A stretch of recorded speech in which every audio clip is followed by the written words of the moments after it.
नमस्कार, मैं हूँ संजय शर्मा। आप देख रहे हैं 4 PM news network. Abu Dhabi में हूँ, यहीं से अभय दुबे जी के संग मैंने बातचीत करी क्योंकि देश के हालात, भारत के हालात कुछ-कुछ टिपिकल हो रहे थे राजनीति के माहौल में। बताइए, हमारे प्रधानमंत्री जी जब चुनाव आता है तो घोषणाओं की लाइन लगा देते हैं। खड़गे जी ने बड़ा कस के हमला बोला है और कहा है कि पूरी भारतीय जनता पार्टी झूठ की फैक्ट्री बन गई है। चुनाव आयोग कह रहा है कि नहीं भाई, हम तो ईमानदार हैं, हमसे ज्यादा ईमानदार तो दुनिया में हो ही नहीं सकता। हम चुनाव भी बिल्कुल ईमानदारी से कराते हैं, हम ईवीएम भी बिल्कुल ईमानदारी से यूज करते हैं और जो वोटिंग का परसेंटेज बढ़ता है वो भी हम ईमानदारी से बढ़ाते हैं। इस देश के 95% से ज्यादा जनमानस से पूछ लीजिए आप। जो भक्त होंगे उनसे भी, भक्तों से भी पूछ लीजिएगा आप, मुस्कुराएंगे, कहेंगे अरे ईवीएम में तो हम चुनाव जीत ही जाएंगे। लेकिन क्या ईवीएम को लेकर, चुनाव आयोग की पद्धति को लेकर चुनाव आयोग को डर नहीं लगता?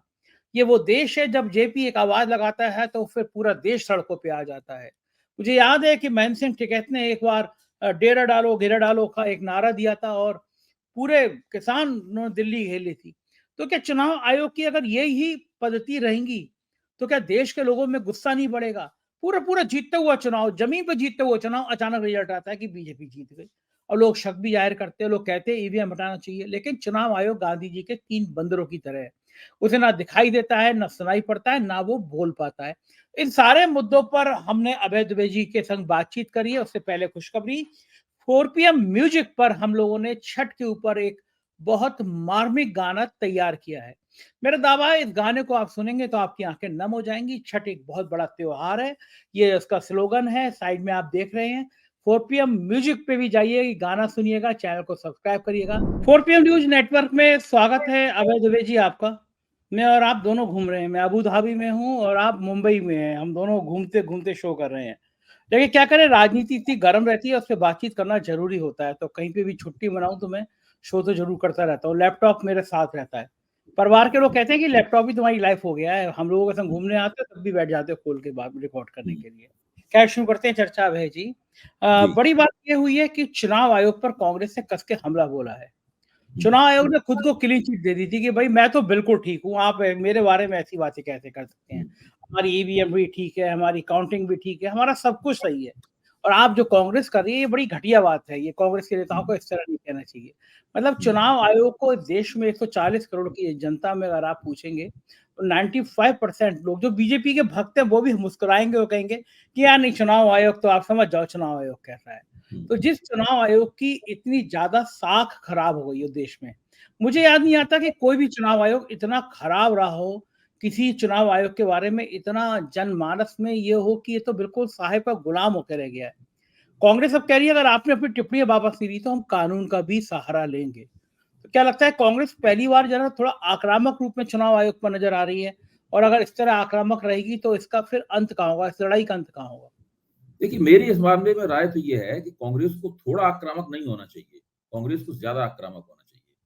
और केवल कांग्रेस को आक्रामक नहीं होना चाहिए, बल्कि पूरे इंडिया गठबंधन की जो पार्टियाँ हैं, उनको आक्रामक होना चाहिए और इंडिया गठबंधन को चाहिए कि चुनाव आयोग के पृष्ठ पर इंडिया गठबंधन से बाहर जो गैर भाजपा पार्टियाँ हैं, जो भाजपा की समर्थक नहीं है, लेकिन इंडिया गठबंधन के साथ भी नहीं है, उनको भी इसमें गोलबंद करना चाहिए। इस मामले में अगर अगर वास्तव में इन तमाम कांग्रेस समेत इन पार्टियों को अपने राजनीतिक भविष्य की चिंता है, तो गेंद पूरी तरह इनके पाले में है।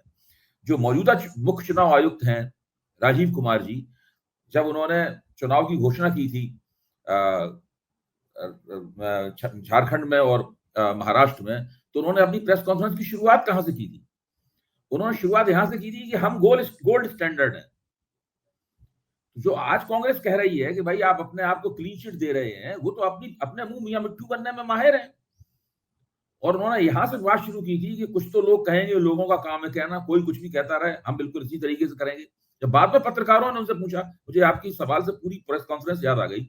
जब बाद में पत्रकारों ने उनसे पूछा कि भई आपको जो शिकायतें वगैरह आपके पास आती हैं, इनका आप क्या करेंगे? तो उन्होंने कहा था कि हम हर शिकायत का समाधान करेंगे। इस प्रेस कॉन्फ्रेंस में मतलब था कि अभी सवाल मत पूछिए, हम हर शिकायत का समाधान करेंगे। अगर शिकायत का समाधान करने का तरीका उनका ये है, जो उन्होंने कांग्रेस की आपत्तियों के जवाब में कहा है, तो इसका मतलब ये है कि कांग्रेस को, नागरिक समाज की के संगठनों को और सभी गैर भाजपा राजनीतिक दलों को इस मामले में एक लंबी लड़ाई लड़ने के लिए तैयार होना चाहिए, वरना इन सबका राजनीतिक भविष्य खतरे में है। कोई नहीं जानता कि चुनाव आयोग, भारतीय जनता पार्टी मिलकर कब तय करेंगे कि कब इनको हराना है, कब इनको जिताना है। यानी पूरी की पूरी भारतीय लोकतांत्रिक प्रतियोगिता है जो चुनाव के रूप में होती है, वो इन लोगों के रहमो करम पे हो गई है।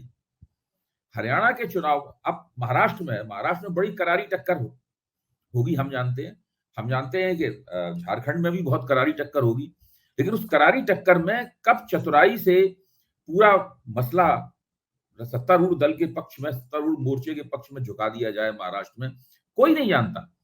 चुनाव आयोग की साख यहाँ पे खतरे में है। पूरी खतरे में क्या, चुनाव आयोग की साख पे एक बहुत बड़ा सवालिया निशान लग चुका है। चुनाव आयोग को नागरिक अधिकार के संगठनों ने एक बहुत बड़ा दस्तावेज लोकसभा चुनाव के तुरंत बाद उनको दिया था। उस दस्तावेज में तमाम आंकड़ों और विश्लेषणों के साथ बताया गया था कि चुनाव आयोग ने क्या क्या गड़बड़ियां की हैं और किन किन बातों पर हमें संदेह है। उस दस्तावेज में एक तालिका के जरिए यह भी बताया गया था कि अगर चुनाव वास्तव में स्वतंत्र और निष्पक्ष होते लोकसभा के, तो भाजपा की 76 सीटें और कम होती। चुनाव आयोग ने आज तक उसका कोई जवाब नहीं दिया, न खंडन किया, न स्वीकार किया, न कोई संशोधन किया, कोई जवाब नहीं दिया। आखिरकार क्यों नहीं? और जो आपत्तियां की जाती हैं चुनाव आयोग के जवाब इस तरह के होते हैं, अरे ये तो 1 वोट का सवाल है, 2 वोट का सवाल है। अरे 1 वोट का सवाल भी बहुत महत्वपूर्ण है। हर व्यक्ति के पास एक ही वोट होता है। नरेंद्र मोदी के पास भी एक ही वोट है, संजय शर्मा के पास भी एक ही वोट है, झुग्गी झोपड़ी वाले के पास भी एक ही वोट है। 1 वोट से जीत हार होती है। तो ये चुनाव आयोग जो कर रहा है, ये एक तरह की बहुत बड़ी चुनौती है। ये लोग सब मिलकर भारतीय लोकतंत्र के सामने चुनौती फेंक रहे हैं कि तुम्हें जो हमारा करते बने सो कर लो, हम तो इसी तरीके से आचरण करते रहेंगे। धीरे धीरे विदेशों से भी आवाजें उठनी शुरू हो जाएंगी। जो विदेशी संगठन है वो कहने लगेंगे, तब साख क्या होगी भारत की? अभी आज की तारीख तक विदेशों में भारतीय लोकतंत्र की साख इतनी बुरी नहीं है, लेकिन जब भारत में विपक्षी दल इनके खिलाफ आंदोलन शुरू कर देंगे तो बात विदेश में भी जाएगी, वहां से भी बात उठेगी। देखिए, कांग्रेस का और दूसरे तमाम राजनीतिक दलों का राजनीतिक भविष्य दांव पर है, और बजाय इसके कि ये लोग चुनाव आयोग से उस तरह झगड़े, अगर ये कानूनी कार्रवाई करना चाहते हैं तो उन्हें कानूनी कार्रवाई करनी चाहिए, और सावधानी से सोच समझकर एक याचिका दाखिल करनी चाहिए, कुछ ना कुछ आंदोलन करना चाहिए, कुछ करना चाहिए। अगर उन्होंने नहीं किया तो सब खत्म हो जाएगा। लगता है क्या भाई जी कि चुनाव आयोग इतना निश्चिंत हो गया कि यह भारत है, यहाँ के लोगों को कोई फर्क नहीं पड़ता? उनको लगता है कि आम नागरिक ठीक है, चुनाव आ गया, रिजल्ट आ गया, थोड़े दिन गुस्से में हुआ कि हमने तो वोट इतनी बड़ी संख्या में इस पार्टी के खिलाफ दिया था, लेकिन नतीजा कुछ और आया। रिएक्शन होगा, जो जमीन पर दिख रहा होता है चुनाव बिल्कुल नतीजे उसके उल्टे होते हैं, और ये संभव नहीं है। 2022 के उत्तर प्रदेश के चुनाव पर भी ये सवाल उठे, और कांग्रेस ने कहा है कि खड़गे जी ने कहा है कि जहां मन होता है वहां 5-10 हजार वोट विधानसभा में काट दिए जाते हैं, एक जाति विशेष के, एक समुदाय विशेष के, कुछ अनजान वोट जोड़ दिए जाते हैं। लास्ट मोमेंट तक निर्वाचक नियमावली का प्रकाशन नहीं होता है। तो इन स्थितियों में आप भी करे तो करे क्या? चुनाव आयोग को लगता है कि ये तो कुछ बोलेंगे नहीं, ये लोग तो कुछ खामोश बैठे रहेंगे, बस जो मन में आए वो करो। देखिए, अगर चुनाव आयोग ऐसा सोचता है तो बहुत मुगालते में है। ये बात सही है कि जनता सड़क पे आने से पहले 100 बार सोचती है। किसी को फुर्सत नहीं है सड़क पे आके आंदोलन करने की, लोग अपनी अपनी जिंदगियों में लगे हुए हैं। लेकिन इसका मतलब ये नहीं निकाल लेना चाहिए कि लोग अपने राजनीतिक अधिकारों के प्रति जागरूक नहीं है, या ऐसा कोई समय कभी नहीं आएगा जब लोग इस बात पर नाराज होकर सड़कों पर निकल आए और उसके बाद चुनाव आयोग को और सरकारी पार्टी दोनों को लेने के देने पड़ जाए। याद कीजिए टीएन शेषन का जमाना।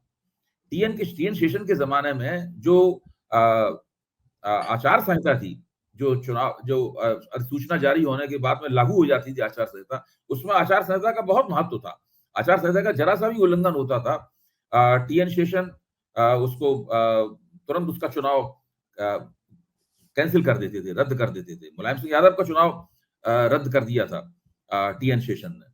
तो टीएन शेषन का डर था पार्टियों को। कोई यहाँ क्या होता है, यहाँ हेमंत विश्व शर्मा भाषण देते हैं झारखंड के चुनाव में कि बाबर की औलादें जहां जहां हैं उनको लात मार मार कर निकाले जाएगा। स्पष्ट रूप से मुसलमान विरोधी घृणित सांप्रदायिकता फैला रहे हैं।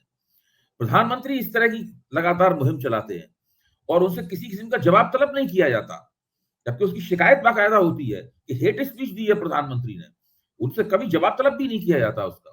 तो ये जो पूरा अब तर्क ये दिया जाता है कि भारत में चुनाव आयोग ने कभी किसी प्रधानमंत्री जवाब तलब नहीं दिया। नरेंद्र मोदी से पहले किस प्रधानमंत्री ने हेट स्पीच दी है?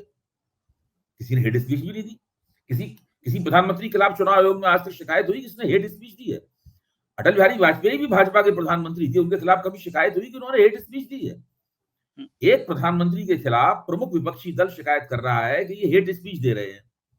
कम से कम कारण बताओ, नोटिस तो दे देते, पूछते तो कि भाई आपने किस तुफैल में ये भाषण दिया है, आपका भाषण ऑन रिकॉर्ड है ये।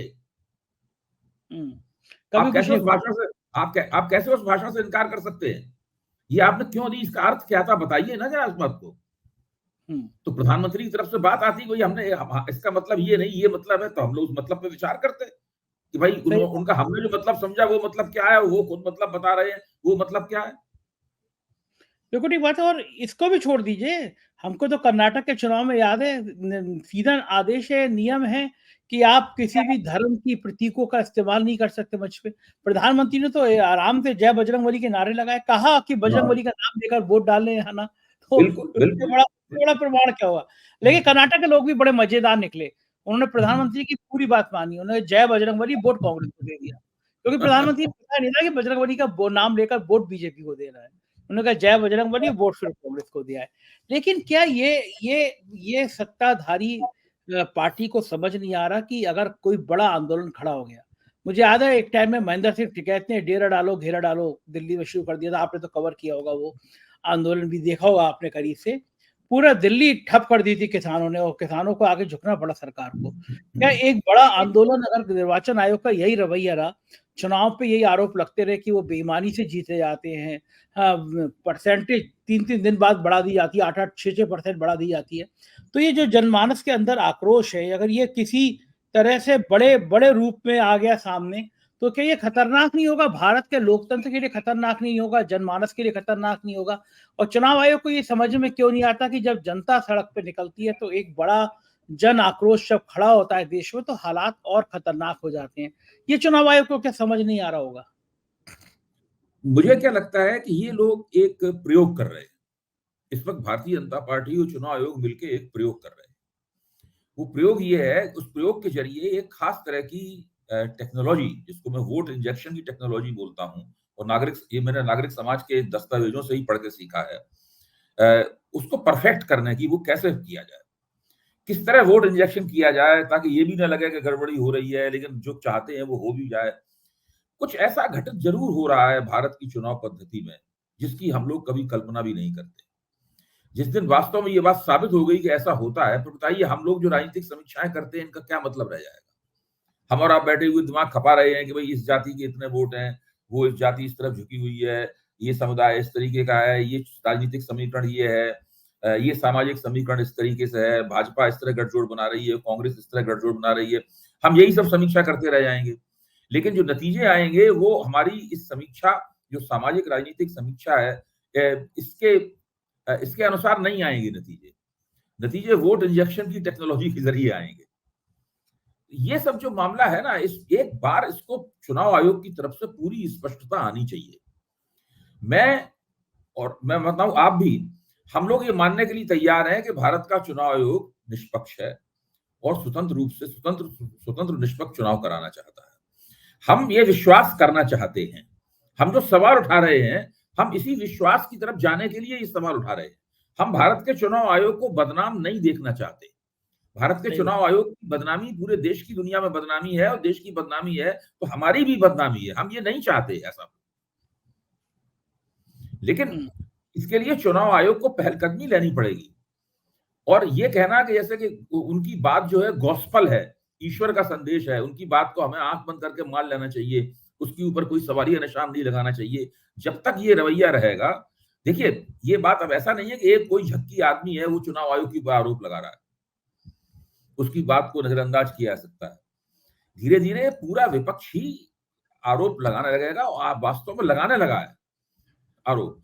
खुद हालत ये हो गई है कि भारतीय जनता पार्टी के समर्थक भी हैं, उससे निजी तौर पर अगर बातचीत करें, मुस्कुरा कहते हैं और कुछ नहीं होगा तो ईवीएम तो है ही, हाँ, सही बात है। हम तो जीत ही जाएंगे। ये चीज कहां से आती है? ये सोचने की बात है। कहीं ना कहीं लोगों के दिमाग में ये बात आ गई है, आ गई।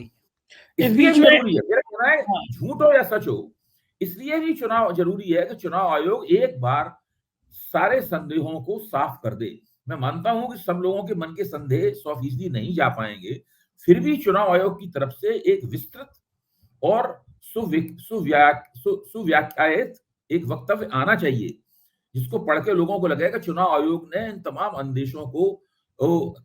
अंदेशों का निराकरण करने की बाकायदा एक सुचिंतित कोशिश की है। ये होते हुए दिखना चाहिए।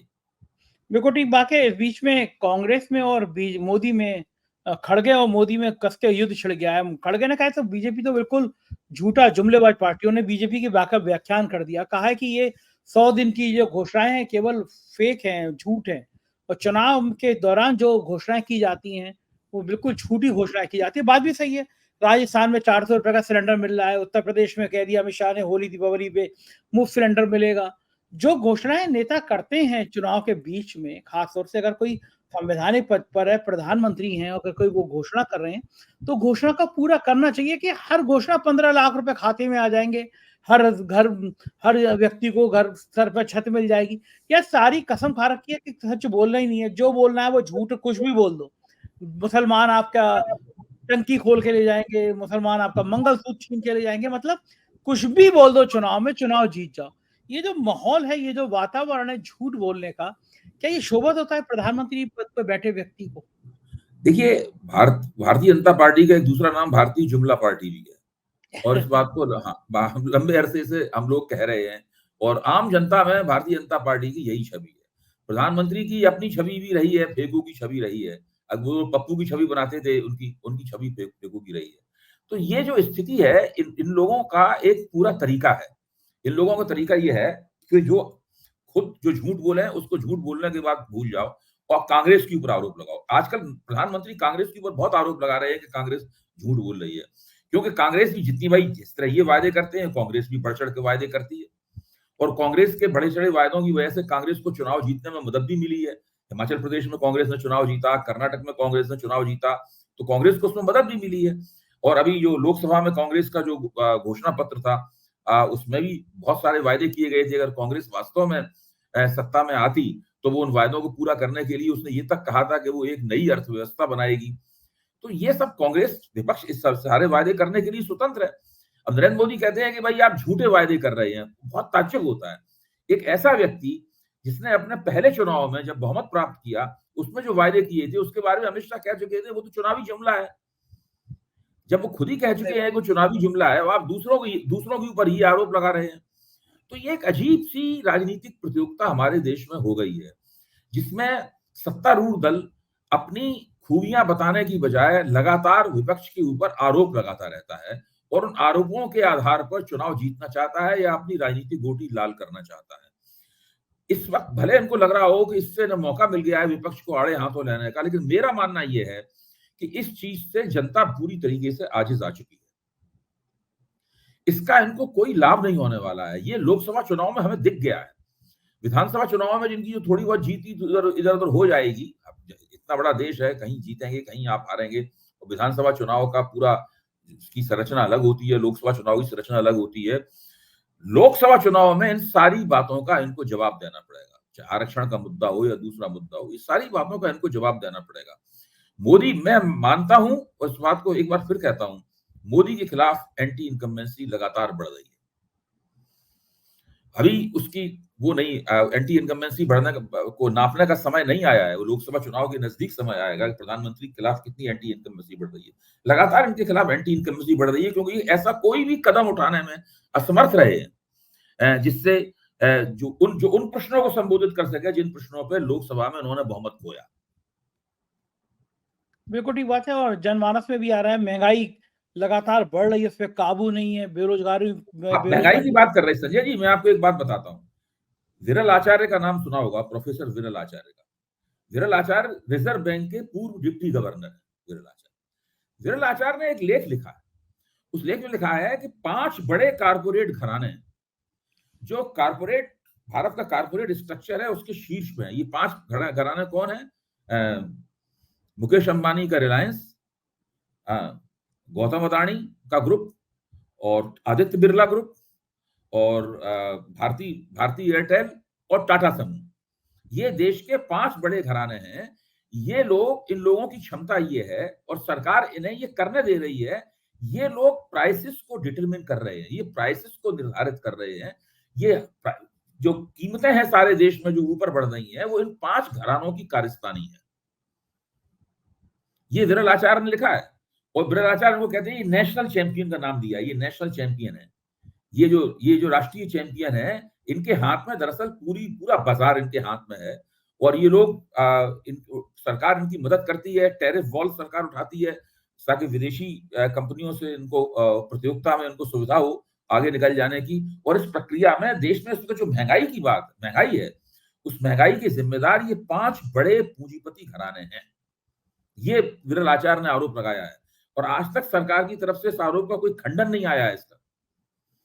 सरकार का तरीका ही है, जो चुनाव आयोग का तरीका है वही सरकार का तरीका है। तरीका ये है कि आरोपों का जवाब ही मत दो, अपने आरोप लगाते रहो। आपके ऊपर जो आरोप लगे हैं उनका कोई जवाब मत दो।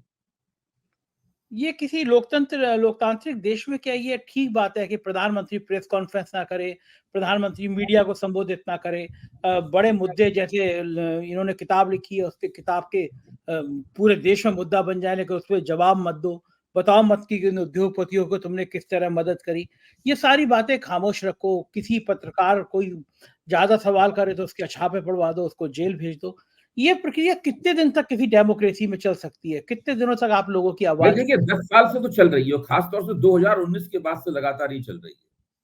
मैं तो इस तरह देखता हूं प्रधानमंत्री नरेंद्र मोदी के शासनकाल के जो पहले 10 वर्ष हैं, इन 10 वर्षों को मैं 2 भागों में बांट कर देखता हूं। एक भाग वो है जो 2014 से 2019 के लोकसभा चुनाव तक जाता है और फिर 2019 के लोकसभा चुनाव के बाद से एक दूसरे किस्म का माहौल शुरू होता है। विपक्ष का दमन, असहमति की आवाजों का दमन, लोगों को जेलों में डालना, किसी आरोप का जवाब नहीं देना, कोई सफाई नहीं देना, बिल्कुल एक उत्तरदायी सरकार की, एक रिस्पॉन्सिबल गवर्नमेंट की जो भूमिका होती है, उस भूमिका को निभाने से लगातार इनकार करना। किन प्रकार चुनाव जीत लीजिए और उसके बाद में जो मन में आए कीजिए, संस्थाओं के ऊपर कब्जा कर लीजिए, वहां अपने लोगों को बैठा दीजिए। वो लोग भी इसी प्रकार का आचरण करते हैं। आप कोई भी बात कहते रहिए, वो जवाब ही नहीं देंगे कोई, और जवाब देने का कोई तरीका नहीं है। जवाब लेने के लिए कोई बात में आपको अदालत जाना पड़ेगा। अब भाई कांग्रेस कह रही है चुनाव आयोग से कि हम अदालत में चले जाएंगे आपके खिलाफ। चुनाव आयोग कहेगा चले जाओ, हम भी वकील खड़ा कर देंगे, वहां होता रहेगा मुकदमा चलता रहेगा। तो ये इस तरह का पूरा माहौल बना हुआ है। पिछले 5 वर्ष से तो लोकतंत्र बहुत ही निराशाजनक स्थिति में पहुंच गया है। तो ऐसे हालातों में कितने दिन चलेगा और कहाँ होगा? मैं दुबई में आके देखा, क्या डेवलप सिटी है। मुझसे लोग सवाल करते थे कि कोई भी मुसलमान देश बता दो जहां हिंदू सुरक्षित हो, शांति हो। दुबई लाइव उदाहरण है। निरे हिंदू रहते हैं। दीपावली रात के 3 बजे तक मनती रही, 4 बजे तक मनती रही, किसी को कोई आपत्ति नहीं है। आप अपनी गाड़ी के बाहर मोबाइल रखा छोड़ जाइए, पर्स रखा छोड़ जाइए, 3 घंटे बाद आएंगे वहीं रखा मिलेगा, कोई अपराध नहीं है। हर तरह का विकास भी है, डेवलपमेंट भी है, परसा सोच भी है। हमारा देश क्या कभी इस तरह बन पाएगा? यहाँ तो वो झंडा उतार दो, झंडा लगा दो, मस्जिद के बाहर नारे लगा दो, उन्माद भर दो। नेता अपने बच्चे पढ़ाएंगे विदेश में और यहाँ के बच्चे पढ़ाएंगे, भारत के बच्चे झंडा उतारने और लगाने के अभियान में, कावड़ यात्रा में, नारे लगाने में, इनमें व्यस्त हो जाएंगे। हम लोगों के मुल्क कभी इस तरह तक बन सकता है, आपको लगता है? देखिए, जब सत्ताधारी दल सत्ता में आने के बाद में सत्ता में बने रहने की एक टेक्नोलॉजी की खोज करने लगे और वो टेक्नोलॉजी खोज जो है उसका लोकतंत्र के प्रोटोकॉल से, लोकतंत्र की स्थापित आचार संहिताओं से कोई उनका संबंध ना हो। जब वो ऐसा करने लगे तब आप समझ लीजिए कि लोकतंत्र कहीं ना कहीं मुश्किलों में फंसा हुआ नजर आ रहा है। हम लोगों ने चुनावी आचार संहिता की बात की थी, टी एन शेषन के जमाने की बात की थी। आज स्थिति क्या है? आज चुनावी आचार संहिता लगी रहती है, लोग सांप्रदायिक प्रचार करते रहते हैं, गोरी मालो सारों को इस तरह के नारेबाजी होती रहती है। अब सब सारे भाजपा नेता यही करते हैं और जो भाजपा में नया आया है वो और भी ज्यादा जोर से करता है, जैसे हेमंत बिश्व शर्मा। तो ये जो स्थिति बनी हुई है और जो भक्तों का एक संप्रदाय बना हुआ है। अब जैसे मैं मान लीजिए सोशल मीडिया पे उस तरह सक्रिय नहीं हूं, मैंने भास्कर में एक लेख लिखा, मैंने भास्कर में लेख समीक्षा की, वही प्रियंका गांधी जब वायनाड से चुनाव जीतेंगी, जिनका चुनाव जीतना तकरीबन तय है, तब फिर उनकी चुनाव जीतने के अलावा उनकी और क्या भूमिका होगी, इस सवाल के ऊपर लेख था। तो जो वो मोदी जी के समर्थक हैं, उन्होंने मुझे, चूंकि मैं व्हाट्सएप पे किसी की बात का जवाब नहीं देता हूँ, फेसबुक पे नहीं हूँ, तो उन्होंने मुझे ईमेल लिखनी शुरू कर दी है लंबी-लंबी, जिसमें वो मेरी निंदा और भर्त्सना करते हैं। ये तक कहते हैं कि तेरे नाम के साथ जो दुबे लगा हुआ है, ये भी गलत है। मतलब इस प्रकार की अगर तू ब्राह्मण हो, तो इस प्रकार की उसमें बातें की जाती हैं। अच्छा, और इस प्रकार के बाकायदा गिरोह इन लोगों ने तैयार कर रखे हैं। इनका यही काम है कि लोगों को इस प्रकार से ट्रोलिंग करना, या कहीं अगर वो खुद ट्रोलिंग करने के लिए उपलब्ध नहीं है, तो कोई और दूसरा मंच मिल जाए, वहीं पे उसको ट्रोल करना। ये सब चल रहा है लगातार। सही बात है। आप एक्स के ऊपर जिस तरह के विवाद होते हैं, जिस तरह की बातें होती हैं, कितनी गंदी-गंदी बातें कही जाती हैं एक-दूसरे से, मैं तो हैरत में पड़ जाता हूँ कि ये सब लोग क्या हो रहा है यहाँ पर। बिल्कुल ठीक बात है। और हम तो 2014 से पहले कांग्रेस के खिलाफ खूब आलोचना करते थे। कभी इस तरह की बातें नहीं आती थी, खराब, निंदनीय, अरे हिंसक भाई, बातें। मैं आपको एक अपना उदाहरण बताऊँ कि जब भ्रष्टाचार विरोधी आंदोलन शुरू हुआ, तो हम लोगों ने कांग्रेस की बहुत जम के खिंचाई की टीवी के ऊपर। एक तरह से टीवी पे वैसा ही तब से शुरू हुई। तो भाजपा के लोग भी कांग्रेस के खिलाफ बोलते थे, तो भाजपा के लोग, हम भी बोलते थे भाजपा, हम लोग एक ही आवाज में कांग्रेस की आलोचना करते हुए नजर आते थे। तर्क अलग-अलग होते थे, लेकिन लक्ष्य, निशाना कांग्रेस होती थी। कांग्रेस ने कभी भी मुझे ब्लैक लिस्टेड नहीं किया, किसी भी दूरदर्शन में कहीं ब्लैक लिस्ट नहीं हुआ।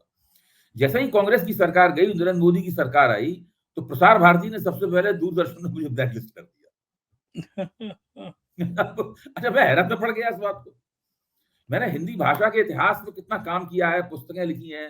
मेरी एक बहुत मशहूर पुस्तक है, हिंदी में हम, आधुनिकता के कारखाने में भाषा और विचार। लेकिन मुझे हिंदी दिवस पे ये लोग नहीं बुलाते। मैं कोई शिकायत नहीं लगा रहा हूँ, मैं बता रहा हूँ कि क्यों नहीं बुलाते, कि ये हम लोगों के खिलाफ है।